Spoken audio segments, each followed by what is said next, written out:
میں نے اسے ہوش دلایا ہے، میں نے اسے پکارا تو یہ ہوش میں آ گئی۔ بالمورا کی آواز سنائی دی۔ اوہ جناب، اس کا مطلب ہے اس کے ذہن میں آپ کے لیے شدید نفرت موجود ہے۔ آپ برائے کرم انہیں دوبارہ نہ پکاریے۔ ابھی اس کے ذہن کو پوری طرح کنٹرول میں آنے کے لیے 2-3 روز لگیں گے۔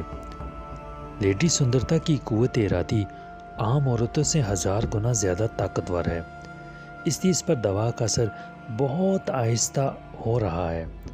اگر اسے فوراً انجیکشن نہ لگایا جاتا تو آہستہ آہستہ سابقہ دوا کے اثرات بالکل ہی ختم ہو جاتے اور ہماری ساری محنت ضائع ہو جاتی۔ ڈاکٹر کی آواز سنائی دی۔ لیڈی سندرتا کے کانوں میں آواز تو پڑ رہی تھی، لیکن آہستہ آہستہ آواز مدھم ہوتی جا رہی تھی۔ مجھ سے اب برداشت نہیں ہو سکتا، میں اسے اسی حالت میں ہی پامال کر دوں گا۔ بالمورا کی مدھم سی آواز سنائی دی، لیکن بالمورا کی آواز نے لیڈی سندرتا کے ذہن پر ایک بار پھر سخت ری ایکشن کیا اور اس کا ڈوبتا ہوا ذہن دوبارہ بیدار ہونے لگ گیا۔ دھند پھر آہستہ آہستہ چھٹنے لگی تھی۔ سوری جناب، باس کا حکم ہے کہ آپ ان کی اجازت کے بغیر لیڈی سندرتا کے جسم کو ہاتھ نہیں لگا سکتے۔ ایک اور سخت سی آواز سنائی دی۔ لیکن یہ کب پوری طرح ہوش میں آئے گی؟ میں کب تک انتظار کروں؟ بالمورا کی آواز سنائی دی۔ اب لیڈی سندرتا کا ذہن دوبارہ پوری طرح بیدار ہو چکا تھا۔ انجیکشن کا اثر بالمورا کی باتوں نے ختم کر دیا تھا اور لیڈی سندرتا کے جسم میں شدید غصے کی لہریں سی دوڑنے لگ گئی تھیں۔ وہ ذہنی طور پر ساری صورتحال سمجھ گئی تھی۔ جناب، صرف 2 روز اور انتظار کر لیجئے، اس کے بعد اس کا یہ ذہن پوری طرح کنٹرولڈ ہو جائے گا۔ اس کے بعد یہ آپ کے اشاروں پر ناچے گی۔ ڈاکٹر کی آواز سنائی دی۔ اوکے، میں 2 روز اور انتظار کر لیتا ہوں، بالمورا نے طویل سانس لیتے ہوئے کہا۔ اور اس کے بعد قدموں کی آوازیں باہر کی طرف جاتی سنائی دیں اور پھر دروازہ بند ہونے کی آواز سنائی دی۔ لیڈی سندرتا نے دروازہ بند ہونے کی آواز سنتے ہی آنکھیں کھول دیں۔ اس کا چہرہ غصے کی شدت سے بگڑنے لگ گیا تھا۔ وہ اٹھ کر بیٹھ گئی۔ چند لمحے اس طرح بیٹھنے کے بعد اس نے بیڈ سے نیچے اترنے کی کوشش کی۔ پہلے تو اسے شدید کمزوری کا احساس ہوا، لیکن نفرت اور شدید غصے کی شدت نے اس کی جسمانی کمزوری پر قابو پانے میں اس کی بے حد مدد کی اور وہ اٹھ کر کھڑے ہو جانے میں کامیاب ہو گئی۔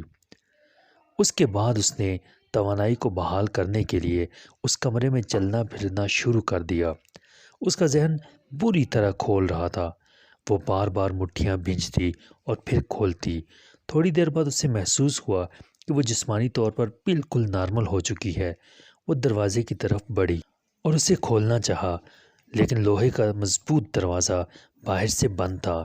اس دروازے کے علاوہ باہر جانے کا اور کوئی راستہ بھی نہ تھا۔ ایک روشن دان البتہ چھت کے نزدیک موجود تھا، لیکن اس میں بھی موٹی موٹی سلاخیں لگی ہوئی تھیں۔ لیڈی سندرتا کا بس نہ چل رہا تھا کہ کس طرح دروازہ کھلے اور وہ بالمورا اور ان کے آدمیوں پر ٹوٹ پڑے۔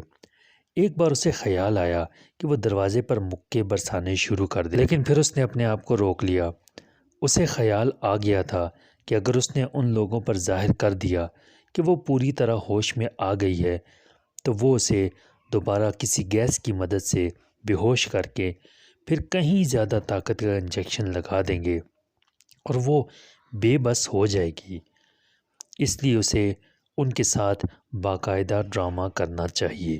یہی سوچتی وہ دوبارہ بیڈ پر لیٹ گئی، لیکن اس کے کان دروازے پر لگے ہوئے تھے۔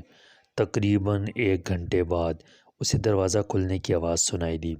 اس نے آنکھیں بند کر لیں، لیکن اس کی تمام حسیات جاگ رہی تھیں۔ اس نے 2 افراد کے قدموں کی آوازیں بیڈ کی طرف آتی سنی، ساتھ ہی ایک ٹرالی کو دھکیل کر بھی لایا جا رہا تھا۔ خوراک کی ڈبل ڈوز دینا تاکہ کہیں بالکل ہی نڈھال نہ ہو جائے اور بیچارہ بالمورا ہڈیوں کے ڈھانچے کو ہی بھنبوڑتا رہ جائے۔ ایک آواز سنائی دی۔ لہجہ مزاح کا اڑانے والا تھا۔ نہیں، جتنی ڈوز ڈاکٹر نے کہی ہے اتنی ہی دینی ہے۔ دوسری آواز سنائی دی۔ اسی لمحے سندرتا نے آنکھیں آدھی کھولیں تو اس نے دو افراد کو سائیڈ میں کھڑے دیکھا، جن میں سے ایک کے کاندھے سے سٹین گن لٹکی ہوئی تھی، جبکہ دوسرا ساتھ موجود ٹرالی میں سے کوئی انجیکشن تیار کر رہا تھا۔ ان دونوں کی توجہ انجیکشن پر ہی مرکوز تھی۔